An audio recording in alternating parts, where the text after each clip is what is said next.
Bonsoir Jocelyne. Bonsoir, bonsoir. Est-ce que la connexion est bonne?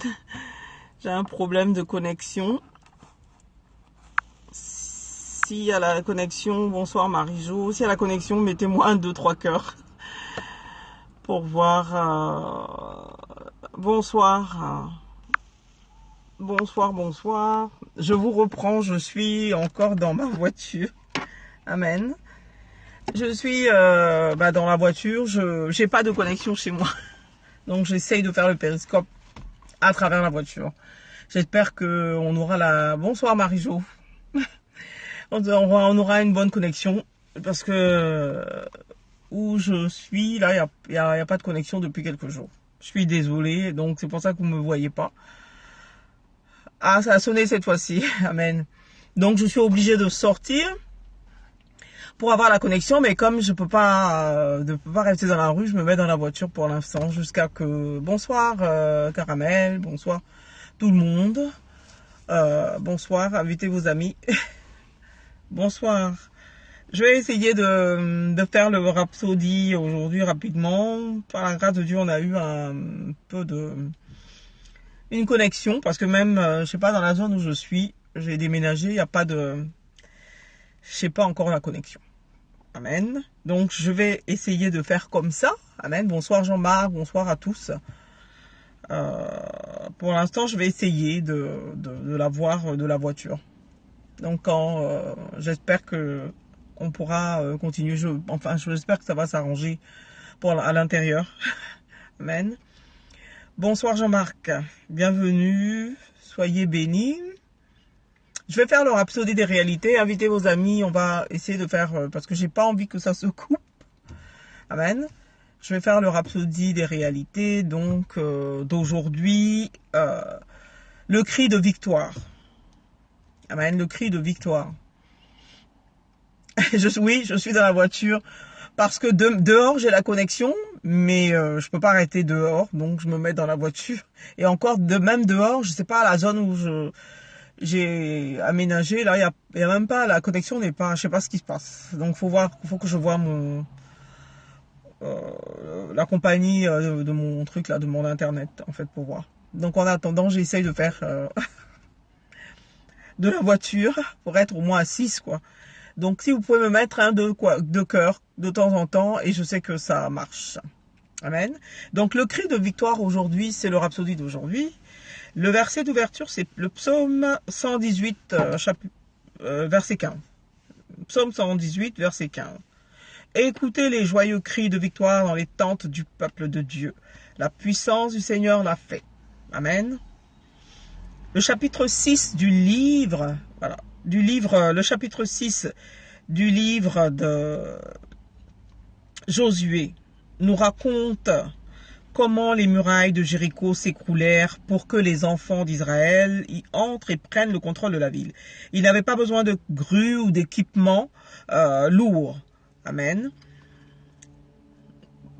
Pour ceux qui ont déjà lu ou qui connaissent l'histoire, vous voyez, en plus il y a du soleil, qui connaissent l'histoire de Josué, amen, de l'histoire des murs de Jéricho.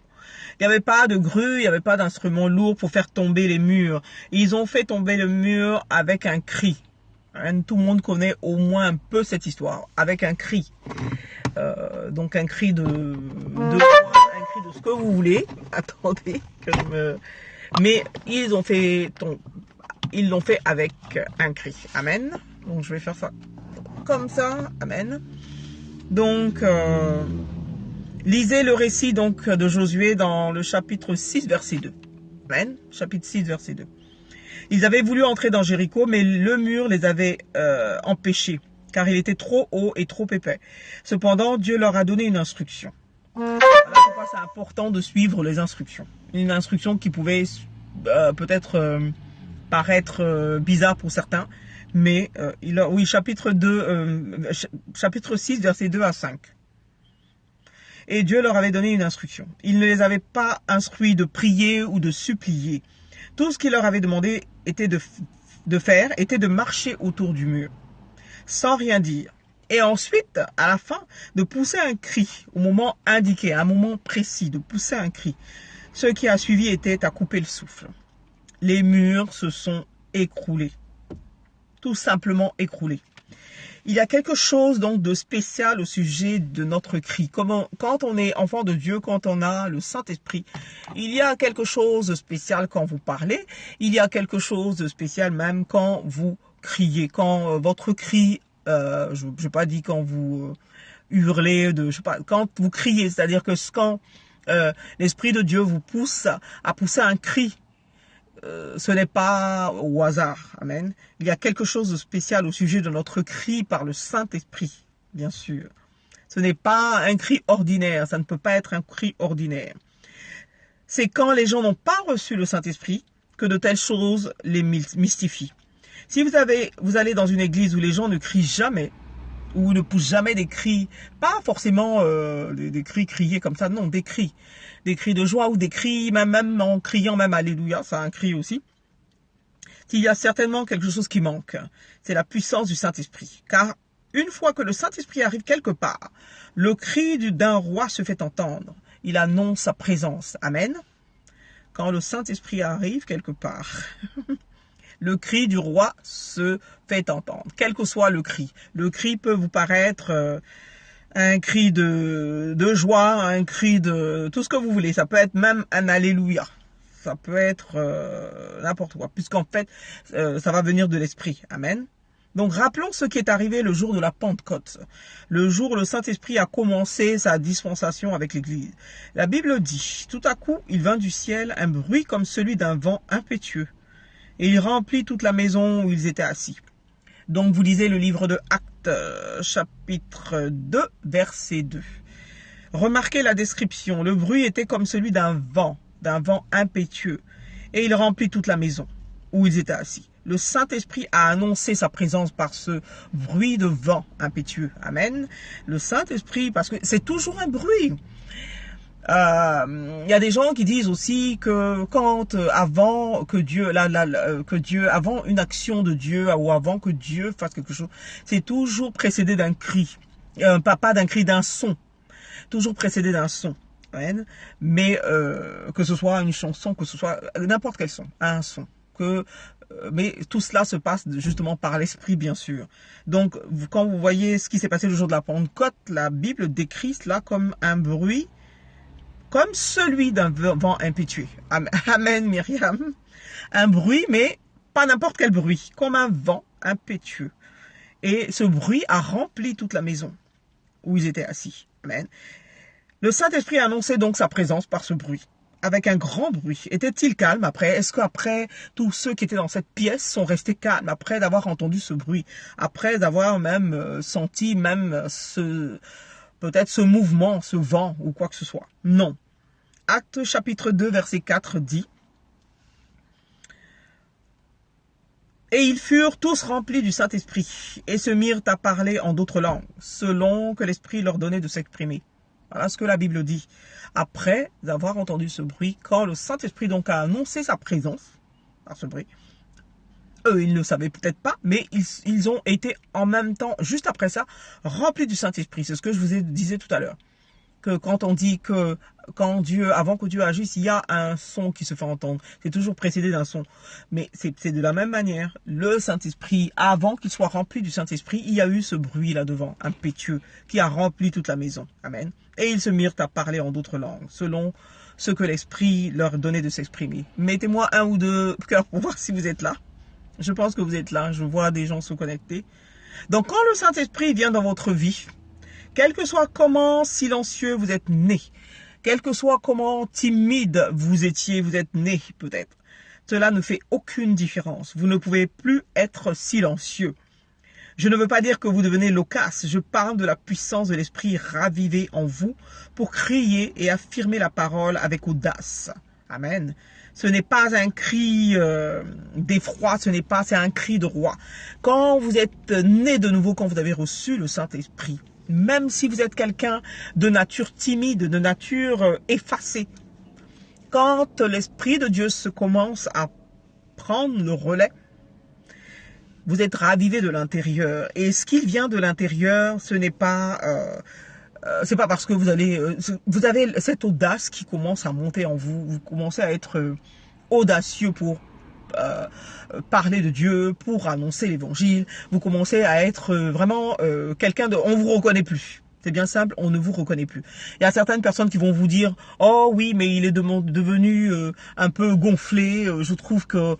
Il y a des gens qui comprennent même pas. C'est-à-dire que quand vous allez parler, même ils vont penser que vous parlez trop fort ou que vous parlez trop. Alors qu'en fait, c'est l'Esprit de Dieu qui est en vous, la force qui est en vous. Vous ne pouvez pas la contrôler. Surtout quand il s'agit de dire certaines vérités ou quand il s'agit d'annoncer donc la parole de vérité. Il y a cette audace, cette force qui commence à agir au travers de vous. Amen. Et si vous étiez quelqu'un de timide, vous paraissez comme quelqu'un de... les gens ont l'impression que vous avez changé complètement. Vous devenez peut-être même... voilà, ils vont vous appeler quelqu'un de gonflé ou ce qu'ils veulent.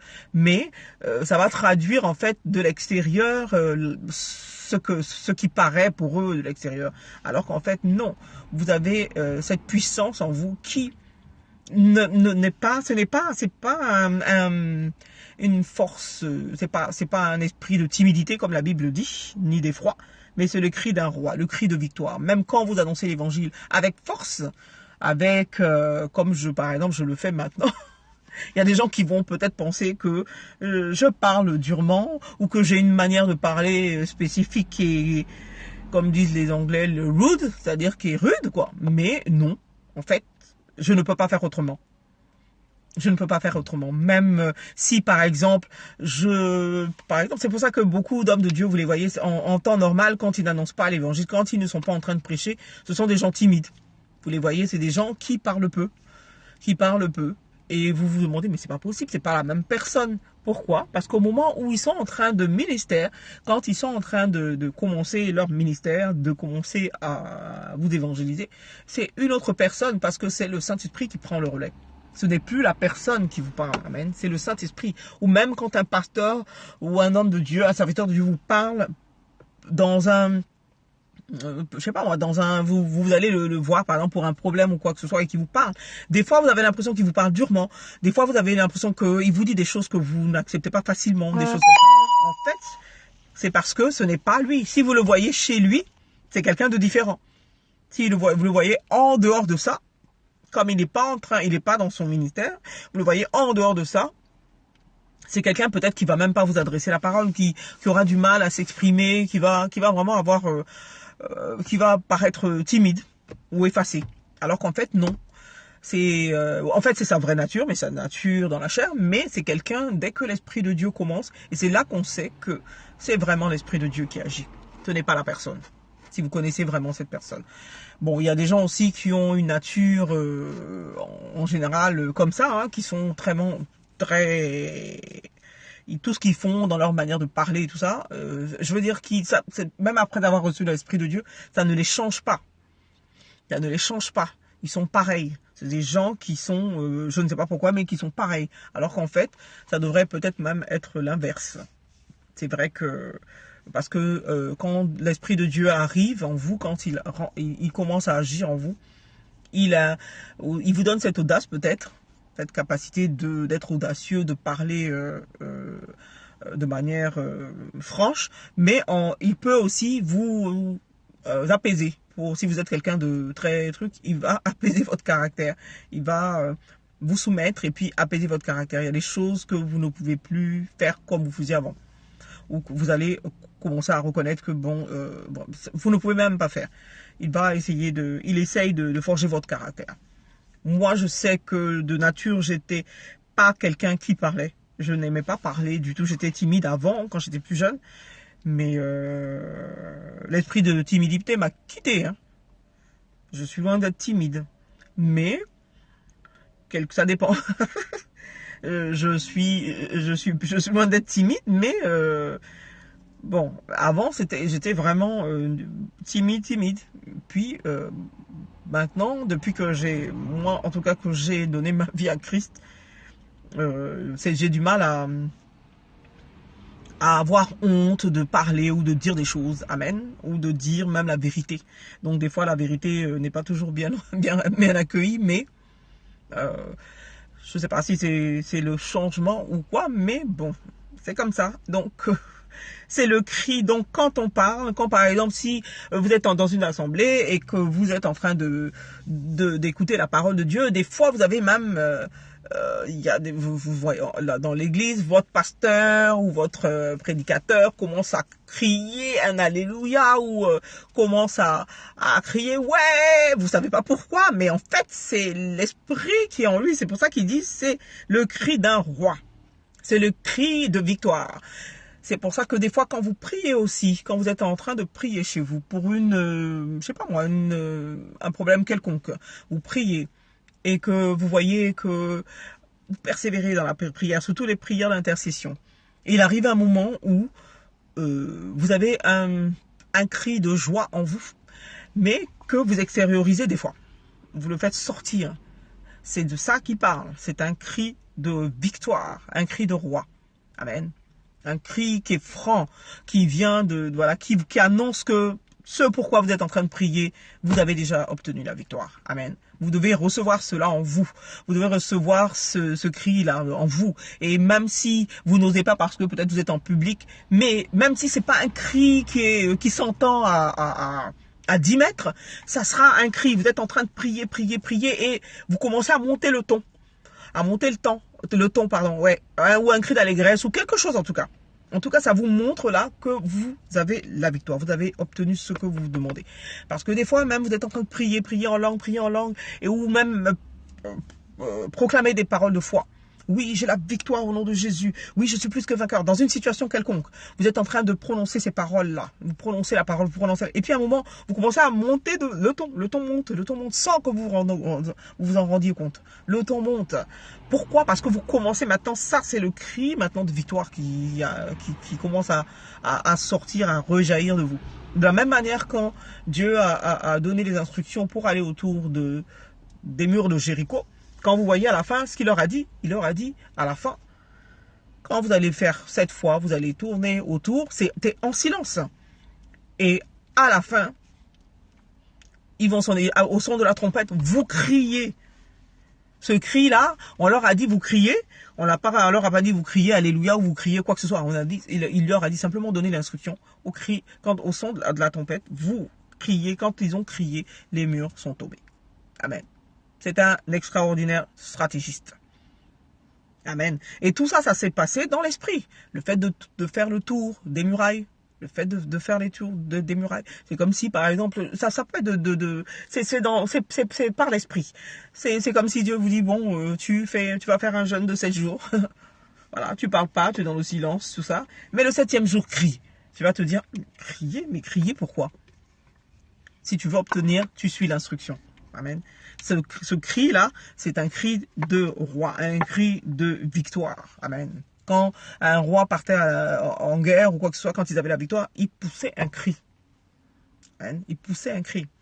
Et ce cri-là, c'est le cri de la victoire. C'est le cri qui prouve, ça vous conforte dans le fait que vous avez la victoire.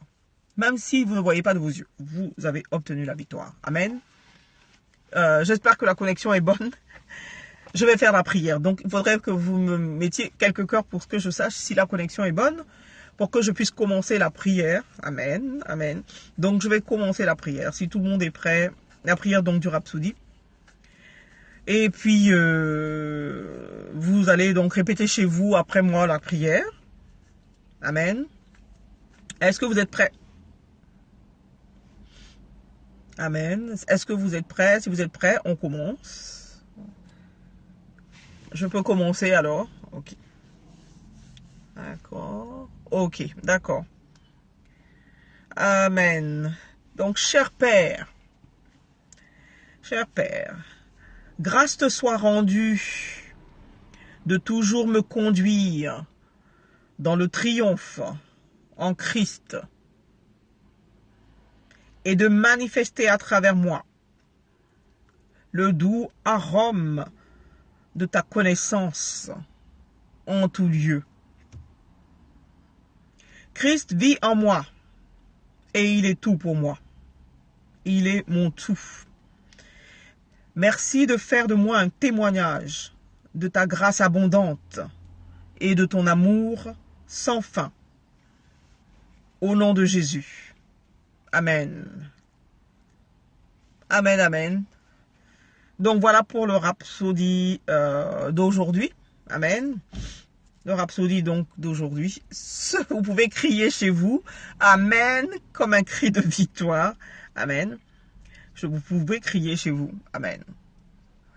Donc je voulais vous donner, je vais vous donner un passage. Si vous allez dans le livre de 1 Roi, à partir du au chapitre 6. 1 Roi chapitre 6, quand vous allez dans ce passage, attendez, 1 Roi chapitre 6,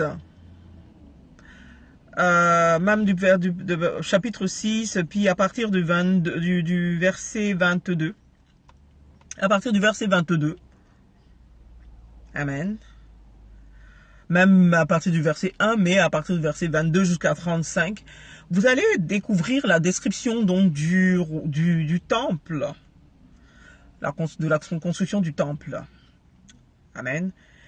Que quand Dieu leur a demandé de faire le temple, vous allez voir comment le temple était fait. Et vous verrez que il y avait des chérubins de bois d'olivier. Amen. Et qui avaient des ailes. Amen. Et il y avait des chérubins donc à l'intérieur du temple. Pourquoi je vous parle de ça? Vous pouvez aussi regarder dans Exode. Exode 37 aussi, versets 6 à 9. Amen. Est-ce que vous suivez? Exode 37. Est-ce que vous suivez? D'accord. Exode aussi 37. Et versets 8 à 9, il vous parle aussi des chérubins qui étendaient leurs ailes en haut, couvrant de leurs ailes le propitiatoire. Amen. Dans le temple. Pourquoi je vous parle de ça? Je vous parle de ça à cause de ce qu'on a parlé, de ce dont on a parlé, à cause de ce dont on a parlé l'autre fois par rapport à l'église catholique où il y avait quelqu'un qui me parlait d'une croix. Il disait, bon, il y a une croix, bon, il y a la croix, etc., etc. Bon, les chrétiens portent une croix, tous les chrétiens portent une croix, même chose, pas forcément avec le Christ dessus, mais là, je vous donne l'exemple de, c'était des statues, donc, qui étaient dans le temple. Amen. Et je suis pas encore rentré dans un temple dans un temple juif actuellement. Je ne sais pas si les mêmes chérubins y sont, mais c'était des statues. Amen. Ils n'adoraient pas le chérubin, ils n'adoraient pas les statues. Ça les empêchait pas d'adorer Dieu. Amen. Et de présenter leurs offrandes et de brûler l'encens. Amen. Est-ce que vous me suivez? Amen. C'était même, comment on appelle ça, c'est Dieu qui avait demandé de construire de cette manière. Donc, quand on me dit qu'il y a des statues ou quoi, mais il y a des statues, vous savez pas le but, si c'est pour décorer, si c'est pour remémorer ou quoi que ce soit. Mais je veux dire par là que comme je disais l'autre jour, moi-même j'étais catholique, je suis jamais allé pour adorer des statues. Je sais qu'elles étaient là, les statues. On brûle des cierges, comme dans les temples des Juifs on brûlait de l'encens. Je ne vois pas, je vois pas. Le plus important, comme je disais, c'est que les personnes acceptent Christ et que nous arrivions tous à l'unité de la foi. Amen. Ce n'est pas de savoir qu'est-ce qui est dans leur église, qu'est-ce qui n'est pas dans leur église, parce que l'unité de la foi, on est obligé d'y arriver. Hein. Amen.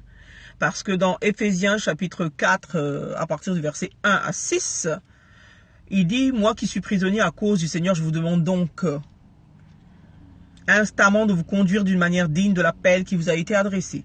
Soyez toujours humbles et aimables et patients. Supportez-vous les uns les autres avec amour.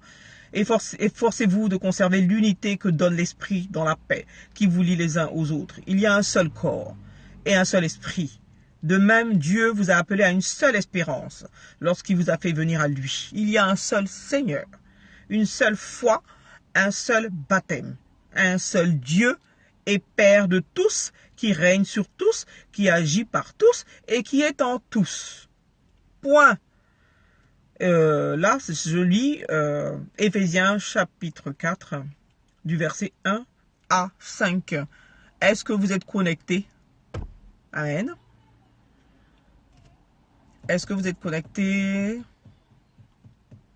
D'accord. Donc, notez pour vous-même et allez lire, allez méditer. Parce que celui qui dit qu'il est chrétien, qu'il est, je sais pas quoi, baptiste, qu'il est truc, si tu as accepté Christ, tu es né de nouveau, c'est ce qui m'importe. Amen. La manière dont tu pries ou je sais pas quoi, je sais qu'on a le même Seigneur, un seul Seigneur, la même foi, la même espérance, le même Dieu. Amen. Et le même Père de tous, qui règne sur tous, qui agit par tous et qui est en tous. Parce que nous sommes l'unité du corps, le corps du Christ. Je ne parle pas donc des sept comme je vous ai dit. Amen. Bon, je ne parle pas, il vous parle de l'esprit, donc il y a un seul esprit aussi. Donc celui qui ne croit pas au Saint-Esprit, je ne l'inclus pas dedans. Amen.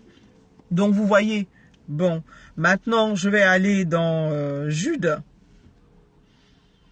Je vais aller dans Jude. Amen.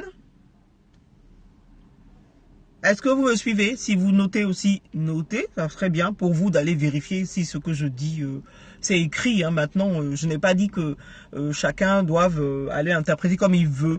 Je dis simplement que chacun doit lire comme c'est écrit. C'est tout. Pas d'interpréter comme il veut. Ou sous-entendre comme il veut.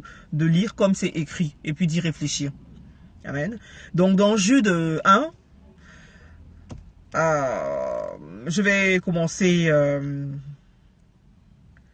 à partir du verset 8. Je ne vais même pas rentrer dans des considérations. Il parle des faux docteurs, tout ça, d'accord. Mais je vais à partir du verset 8, parce que la Bible est tellement précise qu'on va prendre verset par verset. Et verset par verset, c'est comme ça que ça nous instruit. On n'a pas besoin de prendre... certains aiment parler des contextes. Je ne parle pas du contexte. C'est pour ça que je ne prends pas depuis le début. Je parle à partir du verset 8. Bon, eh bien malgré cela, ces individus font de même. Leur rêverie les entraîne à souiller leur propre corps et à rejeter, c'est ce qui m'importe. Le premier là, le début là, à souiller leur propre corps, je laisse de côté. Après la virgule, donc à rejeter l'autorité du Seigneur et à insulter les êtres glorieux du ciel. Les êtres glorieux du ciel. Quel être glorieux du ciel? Amen. Donc, verset 9. Pourtant, l'archange Michel, lui-même, lorsqu'il contestait avec le diable et lui disputait le corps de Moïse dans le désert, quand Moïse, avant de rentrer dans la terre promise, donc Moïse ne pouvait pas rentrer dans la terre promise, et la Bible nous dit que l'archange Michel est parti donc pour prendre le corps de Moïse, non? Donc, il se disputait le corps de Moïse avec le diable. Voilà ce qu'il nous dit dans Jude, chapitre 1, verset 9. Donc, l'archange Michel se garda bien de proférer contre lui, contre le diable, un jugement insultant. Il se contenta de dire que le Seigneur te punisse. Amen. Que le Seigneur te punisse. Suivant les versions. Il y a d'autres versions qui disent que le Seigneur te réprime. Amen. Voilà. Il se garda, amen, de proférer contre lui un jugement insultant. Amen. Donc, mais ces gens-là insultent ceux qu'ils ne connaissent pas, quant à ce qu'ils connaissent par instinct. Amen. Comme les bêtes privées de raison, cela ne sert qu'à leur père. Ça, c'est le verset 10. Amen. Donc, moi, où je veux avoir la précision, c'est lorsqu'on rejette l'autorité du Seigneur et qu'on insulte les êtres glorieux du ciel. Donc, les êtres glorieux du ciel, moi, j'aimerais bien que quelqu'un me dise quels sont les êtres glorieux du ciel. Qu'est-ce que c'est? Ce sont les anges. Nous sommes déjà au-dessus des anges. Ce sont les anges, c'est qui, ou bien ce sont ceux qui nous ont précédés, comme par exemple Abraham, ou je sais pas moi, je sais pas. Je ne sais pas. Donc, je ne peux pas venir juger quelqu'un qui prie d'une telle manière, qui est chrétien comme moi, qui a accepté Christ, et qui prie d'une telle manière, la manière dont il prie, pour dire que non, ce qu'il fait, c'est de l'adoration, c'est de quoi, ou quoi que ce soit. Parce que je ne sais pas si la manière dont il prie, c'est agréé par Dieu. Je ne sais pas. Je ne peux pas donc me permettre de juger et puis de proférer un jugement insultant quant à la manière de comment il prie. Amen. Je préfère peut-être dire à la personne, est-ce que tu es né de nouveau? Est-ce que tu as accepté Christ? Ok. Et puis, prêcher la parole de Dieu, la parole de vérité, et que quand la personne maintenant va grandir spirituellement et sera suffisamment mature, sache ce qu'il faut faire, quoi. Si ce qu'il fait est bien ou quoi, le Saint-Esprit est là pour nous guider chacun. C'est pas moi qui vais faire le travail du Saint-Esprit. C'est pas moi qui vais dire à quelqu'un, non, toi, ah bon, tu es dans l'église catholique, mais il faut sortir de là. Sors de là. Il faut, non, je vais pas faire ça. Ah, tu es baptiste. Ah, non, non, non, les baptistes, ah, non, non, non, non, non, non. Sors de là. Non, je te prêche la parole. C'est maintenant, au travers maintenant de la parole, tu commences à méditer la parole par toi-même et que le Saint-Esprit maintenant t'inspire qu'il faille aller dans une autre église ou quoi que ce soit. Amen. Mais je ne peux pas me permettre de juger, puisque je ne sais pas si toi, tes prières sont agréées par Dieu. Et je pense qu'elles seraient même agréées par Dieu. Amen. Parce que si tu le pries en vérité, en esprit et en vérité, tes prières seront agréées par Dieu. Amen. Je ne peux pas juger pour dire que oui, tu es en train de tu adores des statues, juste parce que je te vois en train de prier comme ça. Ça ne veut pas dire que tu es en train de faire de l'adoration. Celui qui n'a pas de statue là et qui est près de ses sous ou qui a toujours des paroles négatives à blesser les gens ou alors qui est tout en train de juger l'attitude de son prochain. Je suis désolé, c'est pas mieux, hein. C'est pas mieux. Bon, par exemple, tu as toujours ton frère, c'est toujours toi qui sait tout, c'est toujours toi qui est toujours en train de juger les autres, d'avoir des attitudes blessantes, parce que je dis bien attitude, c'est-à-dire même un comportement blessant. Par exemple, je sais pas moi, quelqu'un te parle, tu es tout en train d'envoyer balader les gens, tu es tout en, et pourtant tu es celui, par exemple, tu es un serviteur de Dieu, par exemple, ou tu es tout en celui qui envoie les gens balader, ou tu es tout en train de parler durement, oh ça va là, ça suffit là, ou voilà des paroles comme ça. Là. Je sais pas qu'est-ce qu'il y a entre toi et cette personne qui est en train de, soi-disant, en train de prier son Dieu devant, devant la croix même. Disons même qu'il y a une statue et puis qu'il est en train de prier. Qui suis-je pour le juger, pour dire que tu pries? Non, je peux pas lui dire, oh arrête de faire ça, c'est quoi ça? Ou bien non, non, non, je peux pas parler comme ça. Je peux pas me permettre. Je peux pas me permettre. Amen. C'est peut-être une statue, mais dans son cœur, peut-être qu'il est en train de prier en vérité, en esprit. Ça ne veut pas dire que... Et je serais en train de misjudge, c'est-à-dire de me tromper sur mon jugement. Amen. Donc ce serait moi qui serais en faute. Amen. Donc moi, tous ceux qui me regardent, si vous êtes catholique, évangélique, ce que vous voulez, les dénominations que vous voulez, vous êtes les bienvenus. Si vous êtes musulman, vous êtes la bienvenue. Mais si vous êtes musulman, en plus d'être la bienvenue, je vous demanderai de vous montrer et puis pour que vous puissiez accepter Christ comme votre Seigneur et votre Sauveur. Amen. Et si vous êtes chrétien, même catholique ou d'une autre dénomination aussi, que vous n'êtes pas né de nouveau, il suffit de me le dire. Est-ce qu'il y a la connexion? Parce que je ne vous vois plus. Est-ce qu'il y a la connexion? Mettez un ou deux cœurs. Si je vois pas de cœur, c'est que vous êtes tous déconnectés et donc bon c'est pas grave, vous reprendrez la suite. Amen. Donc c'est connecté.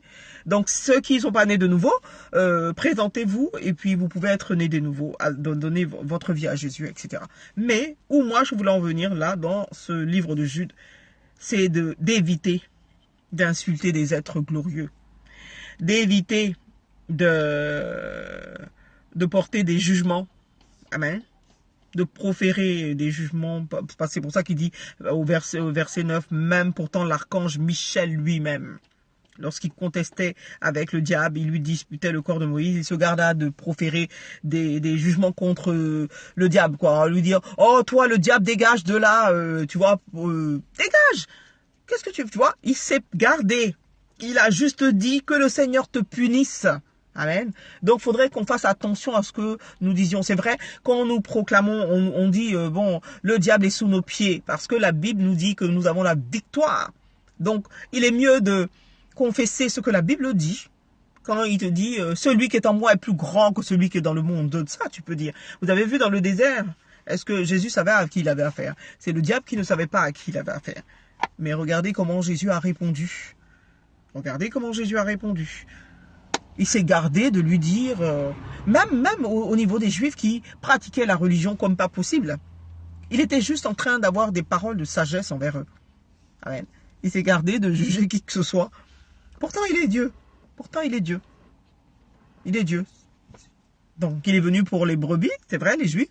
Ils l'ont pas reçu, ils l'ont pas accueilli. Donc, il est maintenant, tous ceux qui l'acceptent, ils ont le pouvoir de devenir enfants de Dieu. Amen.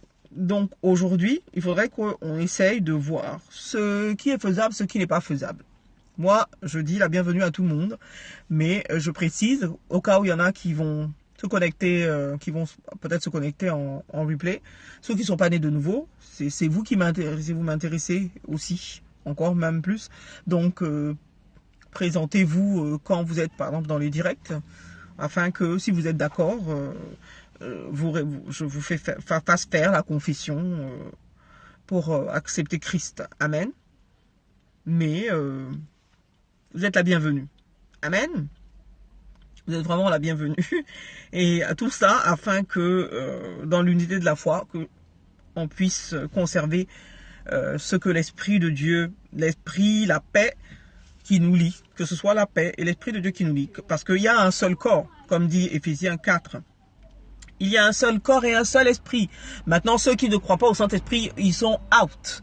Amen. Moi, je parle de ceux qui croient, qui ont la même foi. Père, Fils et Saint-Esprit. Amen. Donc, il y a un seul esprit. Amen.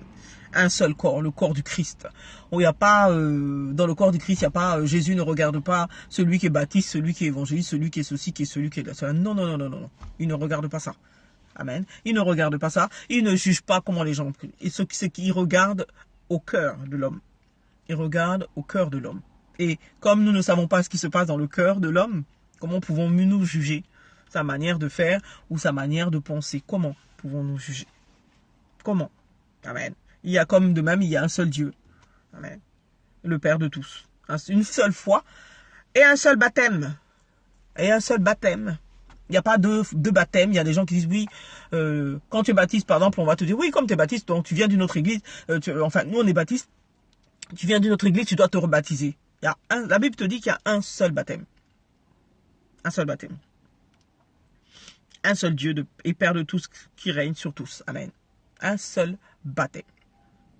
Parce qu'on évolue. À Éphésiens chapitre 4, c'était après même la crucifixion, après la résurrection, après la gloire de Jésus, monter dans la gloire, etc. Après tout ça. Amen. Après la venue du Saint-Esprit, etc. Amen. Un seul Dieu, Père de tous, un seul baptême, un seul esprit, un seul corps. Point barre. On ne vient pas dire, oui, mais dans le contexte que non.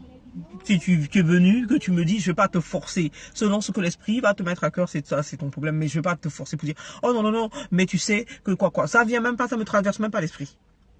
Un seul baptême, un seul Dieu. Voilà. Tout se fait par la foi. Amen. Tout se fait par la foi. Voilà. Donc, Jésus-Christ est vivant. Il est vivant en chacun de nous. Il peut enseigner à chacun de nous. Il peut guider chacun de nous à aller comme il faut sur le chemin parce que c'est lui qui est le chemin. C'est pas moi qui suis le chemin ou n'importe quel pasteur, même les plus connus du monde qui sont le chemin. C'est Jésus qui est le chemin.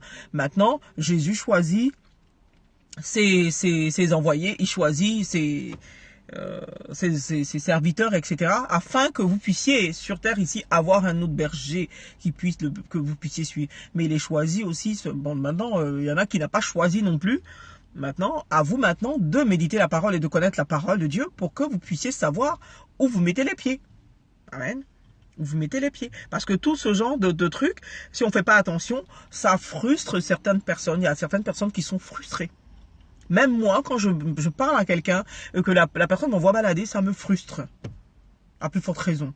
Ça me frustre. Si je viens, par exemple, expliquer un problème à quelqu'un que la personne m'envoie balader, je suis désolé.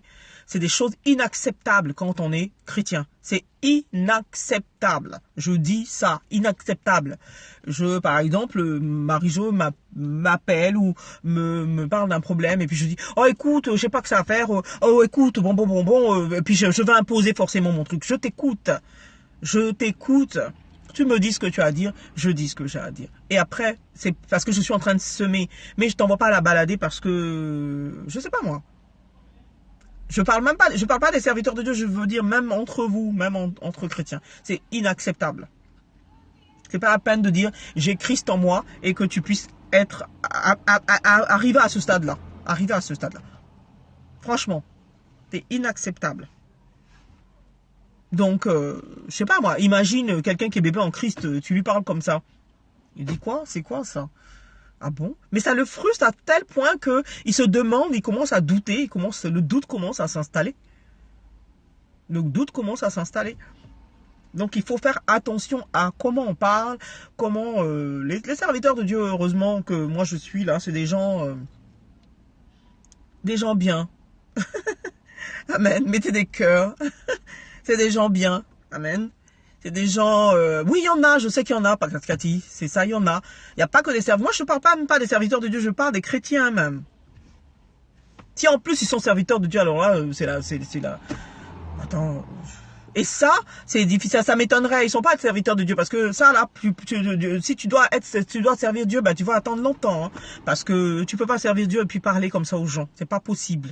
C'est pas possible. Les serviteurs de Dieu que moi je suis là, c'est des gens très très bien. Amen. Même quand ils parlent, même d'une manière franche là, ça fait rire même, ça fait rigoler même. Amen. Ça donne un peu plus de trucs. Non, mais c'est vrai, tu es déçu par qui, Cathy? Dis-moi. Je parle des chrétiens même en général. C'est-à-dire que si moi, par exemple, moi j'ai des gens qui m'appellent depuis des années, pour le même problème, depuis des années, parce qu'ils n'écoutent pas ce que je dis. Mais je les envoie pas balader. Mais pourtant, je pourrais même ne même pas décrocher mon téléphone. En me disant, mais bon, j'en ai marre, c'est toujours la même chose. Quoi. Non. Mais... quelque chose en moi ne peut pas le faire. Quelque chose, oui, voilà, par certains chrétiens, c'est vrai. Quelque chose en moi ne peut pas le faire. Et c'est là qu'on connaît la maturité de quelqu'un. Ce n'est pas que la personne peut te dire. C'est comme ça qu'on connaît la maturité de quelqu'un. Quand quelqu'un peut se référer à quelqu'un d'autre. C'est-à-dire, si moi, par exemple, je vais dire, Cathy, Marie-Jo, je vous en supplie, priez pour moi parce que j'ai besoin de prière. Voilà. C'est comme ça qu'on voit la maturité de quelqu'un. Voilà, c'est pour ça que moi je vous encourage à prier pour vos pasteurs, pour les serviteurs de Dieu. Hein. Peut-être qu'ils n'ont pas le temps de vous demander, mais ils ont besoin de prière aussi. Amen. Ils ont besoin de prière. Hein. Si vous dites que vous allez prier pour eux, ils seront vraiment heureux. Amen. Si vous voyez qu'ils vous disent, oh mais pourquoi non, c'est bon, ça veut dire qu'effectivement ils sont pas matures. Donc posez-vous des questions. Mais n'importe quel serviteur de Dieu, vous venez pour prier, même un enfant vient prier pour eux. Moi-même, j'attends les prières des enfants même. C'est la prière des enfants même que je préfère, quoi. Parce que je me dis, bon, au moins, ils n'ont pas de préjugés et puis ils prient, tu vois. Mais bon, je veux dire, c'est des attitudes qu'on doit vraiment pas travailler. Je sais pas si ça se travaille. Parce que je pense que l'Esprit de Dieu en vous fait grandir spirituellement. C'est pas le nombre d'années que vous êtes chrétien. Ce n'est pas le nombre d'années. C'est pas ça qui compte. Vous pouvez être chrétien depuis 50 ans. Si vous comportez comme je suis en train de dire là, vous n'avez rien vu alors. Ça veut dire que vous êtes encore même pas rentré par la porte des brebis. Amen. Même pas rentré par là. Je ne dis pas qu'il ne faille pas se mettre en colère. Ça peut arriver qu'on se mette en colère. La Bible nous demande simplement de ne pas nous endormir, de ne pas nous endormir avec la colère, c'est tout. Mais c'est parce que la chair est faible. Mais moi, je parle des comportements entre chrétiens. Il y a un minimum de respect de chacun que nous devons avoir. Un minimum. Je dis bien un minimum, vraiment le minimum des minimums. C'est quoi? Voilà, dis à ta fille Myriam de prier pour moi. Esther, prie pour moi. Prie que j'ai la connexion, que mon environnement soit meilleur. Amen. Et puis que je puisse trouver une solution pour tout ça. Amen. Prie pour moi. Amen. Et je veux dire, il y a un minimum de bienséance, quoi, de respect pour chacun pour soi. Et c'est quoi le minimum? C'est de pouvoir écouter les autres. C'est de pouvoir écouter les autres. Amen. Quand tu écoutes quelqu'un, tu n'es pas censé parler forcément. Tu écoutes. Amen. Tu écoutes. Parce que au travers, voilà, un enfant qui prie, oui. Et puis leurs prières sont simples. Les enfants, leurs prières. Demandez à vos enfants de prier pour vous. Moi, c'est ce que je fais. Demandez-leur de prier pour vous. Leurs prières sont simples, sans jugement, sans préjugés, rien du tout. Ils vont adresser la prière selon ce que l'esprit même va faire. Parce qu'ils ne vont pas commencer à réfléchir au problème, le pourquoi, le comment, et puis prier. Amen. Même s'ils réfléchissent, ils vont vous poser la question. Ils vont vous poser la question, recevoir la réponse. Et puis être satisfait avec ça. Amen. Donc, n'hésitez pas à demander à vos enfants de prier pour vous. Amen. Voilà. Et c'est ce qu'il dit dans Éphésiens. Soyez toujours humbles, aimables et patients. Supportez-vous les uns les autres avec amour. Humble, aimable. Aimable. C'est pas grave. Commence à lui demander de prier pour toi, Cathy. Demande-lui de prier pour toi. C'est tout. Demande-lui de prier pour toi. Il n'est pas chrétien. Ça, c'est toi qui le dis. Tu lui dis, prie pour moi. S'il te dit, mais comment? Je ne sais pas. Tu dis, tu demandes ce que tu veux. Tout ce que tu veux, tu voudrais que je puisse avoir de bien. Demande-le à Dieu pour moi. Allez, prie. C'est comme ça. Voilà. Et puis c'est comme ça que Dieu va le toucher. Amen. Donc, demande-lui de prier pour toi. C'est pas parce qu'il n'est pas chrétien qu'il ne peut pas prier pour toi. Voilà. C'est pas parce qu'il n'est pas chrétien. Hein. C'est toi qui dis qu'il n'est pas chrétien.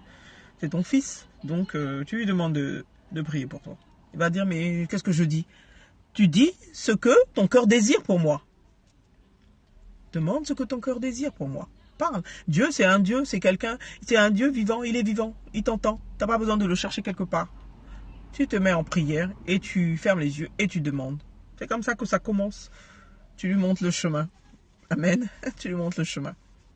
Amen, amen. Donc, voilà le Rhapsodie, voilà ce que j'avais à dire. Donc, les prophètes Daniel, bienvenue. Priez pour moi, prophète Daniel, priez pour moi. Priez pour moi, toutes les bénédictions de Dieu descendent sur moi, toute la grâce de Dieu. Amen, shalom, prophète Daniel. Que vraiment Dieu m'ouvre toutes ces portes vraiment de bénédiction, quoi. Et puis, amen, amen, je sais, prophète Daniel, que vous soyez bénis, que moi aussi je prie pour vous. Amen. Donc voilà, l'attitude d'un chrétien, c'est que nous soyons aimables les uns envers les autres, que nous ayons envers les... Amen, oui, aujourd'hui j'ai eu la grâce de la connexion, mais bon, dans la voiture, mais c'est pas grave, je fais avec. Amen. Et puis donc, puisque à l'intérieur, j'ai pas la connexion, je vais essayer de voir comment je peux faire. Et puis donc, voilà, que chacun de nous, nous supportions. Que, quelle que soit la dénomination à laquelle tu veux appartenir, moi je suis chrétienne. Je ne suis pas évangéliste, je sais pas quoi, baptiste, quoi, je ne suis rien de tout ça, je suis chrétienne. Amen. C'est Christ qui est en moi. Je ne suis pas celui qui veut être catholique, celui qui veut être baptiste, celui qui veut... Si tu veux accepter Christ comme ton Seigneur et ton Sauveur, il n'y a pas de problème. Moi, je t'accepte. Si tu es musulman, tu vas accepter Christ, viens sur mon mur, je t'accepte. Si tu es d'une secte, je sais pas quoi, tu vas accepter le Saint-Esprit, viens, parce que ceux qui croient pas au Saint-Esprit aussi. Hein. Donc, je prends tout, moi. Amen. Et puis la parole de Dieu, voilà, va te forger. La parole de Dieu va te reprogrammer. La parole de Dieu va te transformer. La parole de Dieu va te donner la vie. Cette vie dont tu as besoin. C'est ce que la parole là que je dispense, ça va te donner. Et puis, voilà, je ne force personne. Quelle que soit ta dénomination, tu acceptes Christ, tu deviens enfant de Dieu. C'est le même corps. Nous sommes le même corps, le même esprit, le même Père. Maintenant, ceux qui ne croient pas au Saint-Esprit, c'est eux qui sont vraiment, qui ont un problème. Mais tous ceux qui prient et qui prient le Père, le Fils, le Saint-Esprit, je suis désolé, on fait partie du même corps, le corps du Christ. Le corps du Christ. Donc, il n'y a pas, parce qu'il y a des gens, surtout les catholiques, des fois, on les envoie balader, on se dit, moi j'étais catholique, il y a plein de pasteurs, ils ont été catholiques, ils sont devenus pasteurs, ils sont devenus truc. Leur manière de prier, ça me dérange pas. Quand vous allez venir, vous allez connaître la parole de vérité. L'Esprit de Dieu, maintenant, vous allez recevoir le Saint-Esprit. Le Saint-Esprit va vous guider comment vous devez prier. C'est pas moi qui vais vous juger sur la manière dont vous priez, parce que je ne sais pas si vos prières sont agréées dans le ciel. Donc, moi, tout ce que je vous dispense, c'est la parole de Dieu.